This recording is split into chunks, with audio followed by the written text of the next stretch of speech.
Welcome to College Recruiter, where we believe that every student and recent grad deserves a great career. My name is Anna Peters, Content Manager, and today I'm joined by three members of College Recruiter's panel of experts. I'm very excited about today's conversation. We'll be diving into strategies on diversity recruitment, and the three people I've got with me are, first I have Tony Newborn, who is the Diversity and Consulting Services Manager with the City of St. Paul, and she manages strategic plans to diversify the city's workforce. Welcome, Tony. Thank you. And we're also joined by Alexandra Levitt, who is a workplace consultant and helps organizations and their employees prepare for meaningful careers. Welcome, Alex. Thank you, Anna. Glad to be here. And then we have Bruce Saltis, who is the Director of University Relations at Travelers, where he leads strategies in sourcing, attracting, and recruiting diverse candidates. So welcome to you too, Bruce. Hi, everyone. Thank you for having me. Yeah. All right, so let's get started. Given that demographics are changing and we are seeing more and more diverse college campuses, in theory, employers have a more diverse pipeline and we should be seeing more diverse workplaces, and yet employers and recruiters still struggle quite a bit with diversifying their workforces. So we're going to get into that and talk a little bit about strategy. It could be, we might touch on human bias, we might touch on the underappreciation for the impact of diversity, maybe an uninclusive work environment. All of that might play a part of the conversation. But why don't we start with the don'ts? Let's start with the mistakes that you think employers are making or recruiters are out there making. What are some of those common mistakes that you all see out there when it comes to diversity, improving their diversity recruitment? Well, I'm going to say something somewhat controversial because I know that one of the things that we always, workplace experts always tell human resources departments and recruiters to do is rely on employee referrals.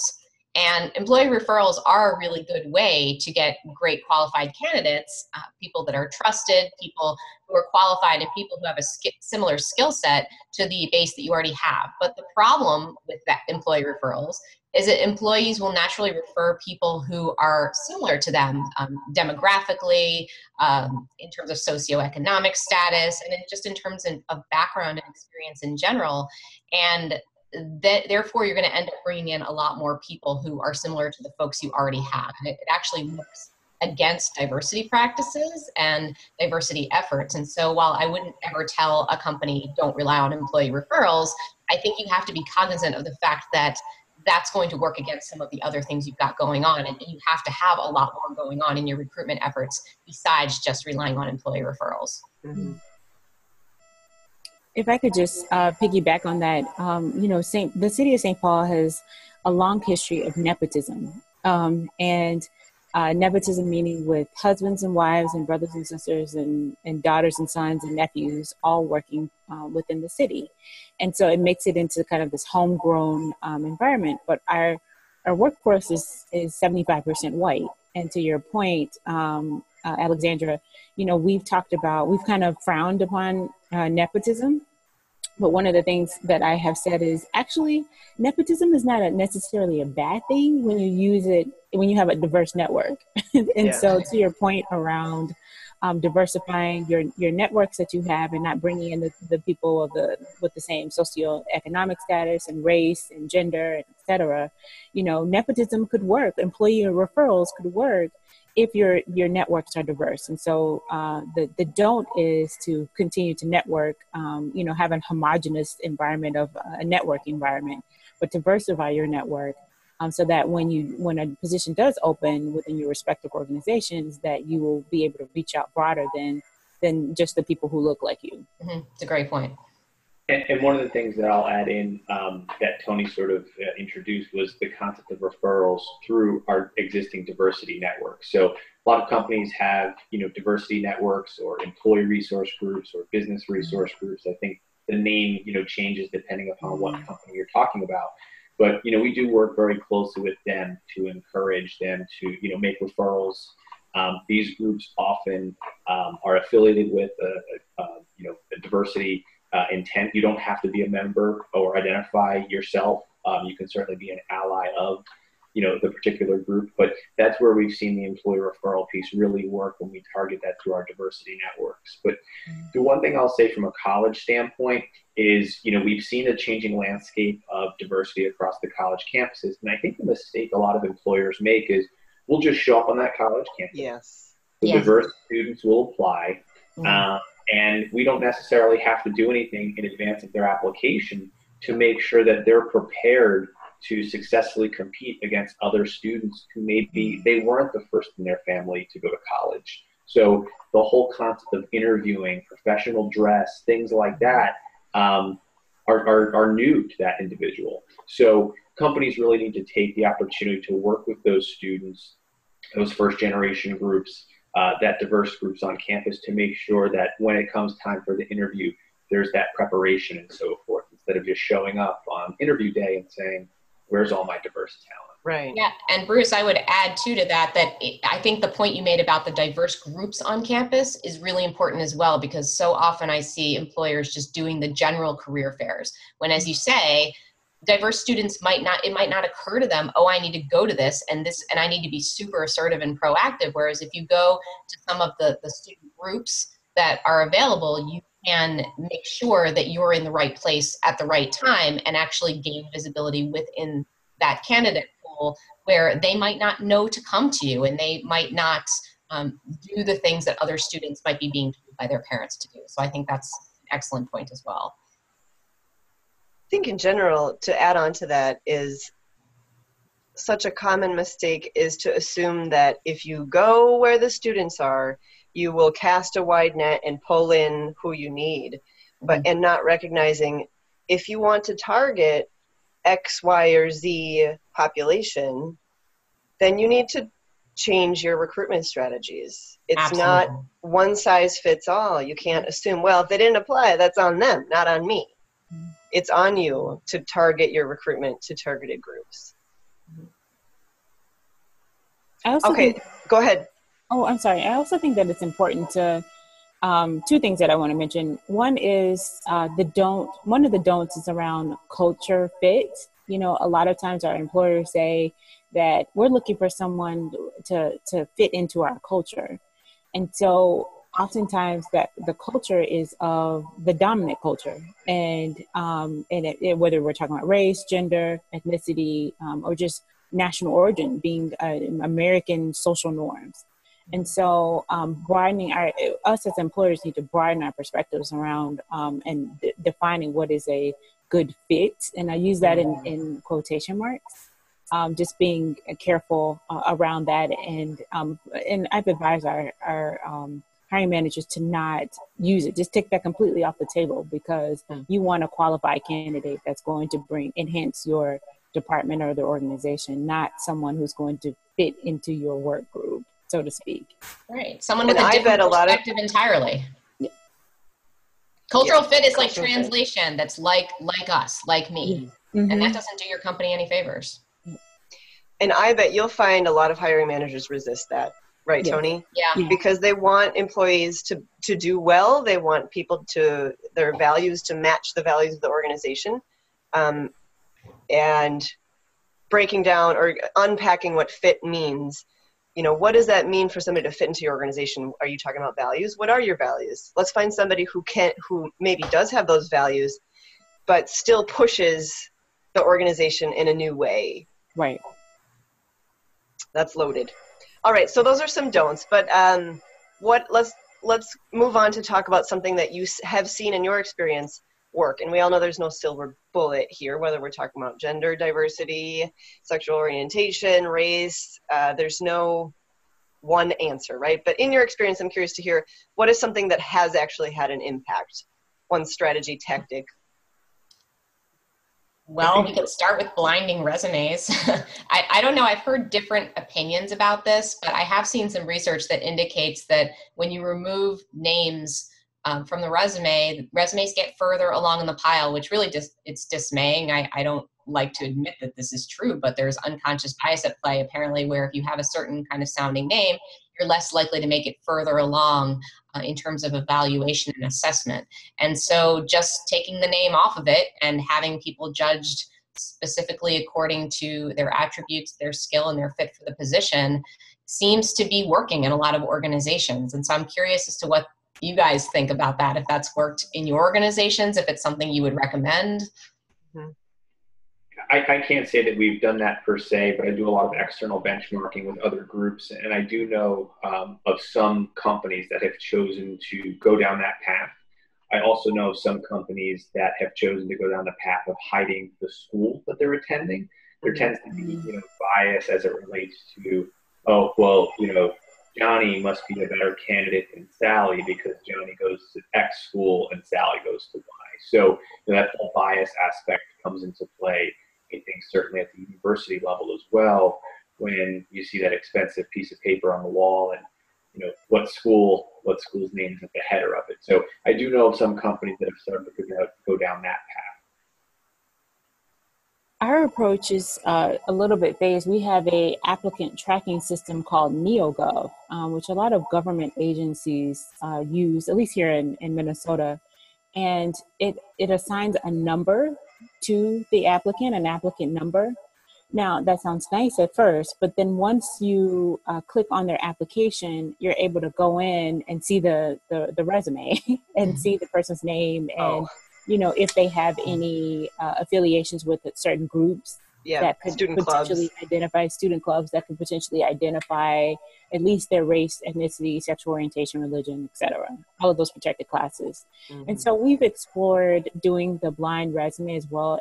It has to do a lot with our ATS system, our applicant tracking system, to be able to do that. And, a lot of times the wheels of government move slow and if there's money involved, they move even slower. So trying to figure out a way to do that without it being manually done. Yeah. We're manually removing names of folks, but there's ways. Everyone finds ways to figure out something. Whether it's, I don't know if we can tell our students or our applicants, don't put your student organization on there, the name of it. That would be silly. Or don't put your name on it. Yeah. But that, those are the things that would identify you. If you're in the women's law group, and I'm an attorney, so that's why I'm giving that example. But if you're in that organization, more likely than not, you identify as a woman, and you could be in the minority as a man in that group. And so it's difficult to try to go completely blind, but we're exploring ways to do that. And I would love to see, there's so many studies out there that have talked about when you I think the study that's out about auditions for violinists. Which, once they made them blind, so to speak, where they put a curtain in front of the people who were auditioning, more women or more men, whichever the category were selected than they were in the past. And so there is something to that. It's just from a system standpoint and a technology standpoint, how do you do that? Yeah. When I read about that study, I wondered, so did they tell the women to take off their high heels? Because you could identify. They did. There was an additional study about that. It's so interesting that has to do with classical music, because I also just saw a study that talked specifically about the classical music world and the amount of bias in there. And it's just, that's not a world or an industry that I would readily associate with being high in bias. And I wonder where that came from. It was just really interesting. Mm-hmm. That's the case, because who knew? I think, Anna, question in terms of recruitment strategy, what's working and so forth, I think putting resources behind it, I think that is a true indicative measure sometimes of how serious a company is about, moving that needle. Are you willing to dedicate, full-time headcount towards this effort? And I think a lot of organizations, diversity is part of everyone's job, especially in the recruiting realm. But I know, for instance, on my team, we have a role explicitly 100% dedicated to diversity sourcing at the entry-level college aspect of someone's career, and we're actually putting another role in place to handle it beyond just the college realm. So actually having dedicated resources, it is a complex topic. It varies from location to location. It varies from function to function. So having an internal team that can assist your recruiters and your managers in educating them on what the best interactive options would be, I think is a real, indicator as to whether or not the company's taking it seriously. Yeah, the resources definitely. behind and the investments with that. Yep, definitely. Put your money where your mouth is. So I want to ask you one more question and we'll wrap up maybe part one here. I'm curious to hear what you think about this. So talent acquisition professionals, we hear a lot about hiring bias. We talk a lot now about unconscious bias in many fields, not just talent acquisition. But I don't hear much about how these practitioners can boost their own cultural competence, or cultural confidence is a term I like better. So how do you think, or how have you seen recruiters or talent acquisition professionals become more culturally confident themselves? I can just go first, I guess. From my perspective, I think that you have to engage in your own internal boot camp. I don't think there's necessarily a lot of coursework out there to increase, cultural competence, or what I call global competence, or understanding how business is done and how things are different in different cultures. And especially as we talk about university recruiting, we sometimes think, oh, well, they're in an American university, so they've already assimilated and they haven't necessarily been privy to all of the cultural issues that they have growing up, because now they've been fully integrated into American society. I think that that's a falsehood. So what I have seen people doing as individuals is really going out and learning about what are the recruitment mores in other cultures, and how can I become familiar with that. I mean, a great example is I knew a recruiter that was working a lot in Latin America. And she pointed out to me that it's a collectivist culture there, that organizations, when they're doing job postings, have to incorporate the use of the word we instead of a company name. And also that Latin Americans, for example, think of their careers within the context of their industry, not necessarily their company. And so when you're doing a candidate experience, you have to really portray how every role is aligned with a larger industry goal and achievement versus what your company is doing specifically. And so that's something that my friend, being a recruiter for Latin American candidates, had to go out and find out for herself. She had to talk to people who were recruiting in that region, people who had done it in the past, people who were living there, and really become schooled in it individually, because unfortunately there was no official training that she could take. And so that's something I'm seeing that's working, at least on the individual level. Interesting. I think the one aspect too is just awareness, right? So we talk about, people, increasing their knowledge inventory around a certain topic. I think that is only successful when you realize there may be a gap there in your knowledge. So a lot of the, inventory that we take around unconscious bias and, examples that are part of our learning and development curriculum showcase to someone and open their eyes. Wow, I didn't know that I may have caught that. There's a great exercise about sitting next to someone on a plane. You're sitting on a plane and you see different people walking up the aisle. Would you say, I wouldn't mind if that person sat next to me, or I would mind if that person sat next to me? And it's a snap decision. What's rooted in that? And that exercise sort of helps open people's minds to, wow, maybe I am having some sort of unconscious bias. And that sort of introduces the concept to them. And, okay, I'd be willing to increase my inventory. And then how to do that? I mean, what information could we seek that isn't readily available, whether it's out on the internet or just through self-paced learning modules? And there's such a bevy of information out there that I think getting past the whole self-inventory of saying this is something I could benefit from, I think the accessibility to it really takes care of itself. And the things that I would add, I think it goes back to what we were talking about earlier around relationship building and broadening our network. To Alexandra's point around, the courses, we go to a, class or a session on, the Somali culture or Hmong culture here, or Muslim culture. And those are definitely good things to attend. But it does go beyond that. And just to provide an example, one of the things that I was, organizations that I was involved in, several years back was the Council on American Islamic Relations, which is a Muslim civil rights advocacy organization. that is national. And I got pulled in just randomly. I was doing event planning there, which is odd because I'm not Muslim. I actually grew up Christian. And nor are you an event planner. well, I do that a little bit on the side. That's like somewhat of my little side hustle. But Cool. so that's how I got involved with it. And they needed someone to do event planning. I learned so much about that and built a network of that particular community here in Minneapolis, St. Paul. But I was involved in civil rights. I was involved I worked at the civil rights organization. So it was a perfect place to be involved with, a group to be involved in, because I was able to information share and I learned from a cultural competence and confidence standpoint. So when I'm doing outreach and engagement in that particular community, I can speak from a standpoint of knowledge and understanding instead of ignorance. And that is translated to my job here as well. And so one of the things that I've encouraged our hiring managers to do is, while you're out there diversifying your networks, diversify your boards and commissions and nonprofit organizations that you're serving on as well, because that's where your network is going to come from. That is where you're going to do your best level of recruiting, and get out of your comfort zone. Yes, in today's time, post 9/11, to be a part of a Muslim organization, advocacy organization, that's controversial for some people.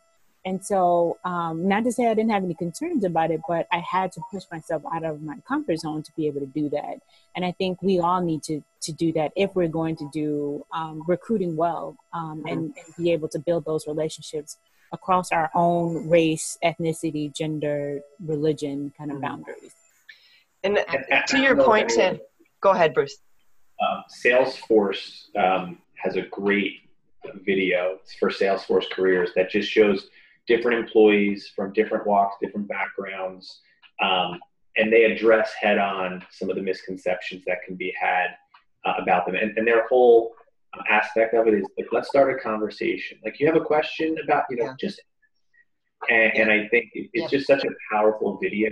I would encourage, if you haven't seen it, take a look. That's why thank you for that, Bruce. I'm going to look for that. That's why I like the term cultural confidence, because it's misleading or maybe intimidating for someone to assume that they have to be competent about all these cultures in our own backyard. And I'm supposed to recruit all these people. How am I supposed to know everything about this person's culture? That's impossible. And it is. But to have the social confidence to ask, like you said, Bruce. That's a good distinction. And to build that knowledge by exposing yourself, being part of the groups, being part of the boards, or just being part of conversation. If you don't have time to be on 5 different boards, to be part of the conversation and build some of that confidence to just ask and be a participant. Yeah, and just to be in the mindset of that you need to figure this stuff out. I think for a very long time, the U.S. was very ethnocentric. It was all about Americans, all about the U.S., all about people that were native to the U.S., and everyone else just had to fit in. And now we're seeing that we, like everyone was saying earlier, we benefit from these diverse perspectives and the fact that things are done differently elsewhere and that we can learn from that. Well said. All right, so why don't we sign off for now, and we will come back to part 2 to give people a second round. Thank you for being here, all 3 of you. Thank you.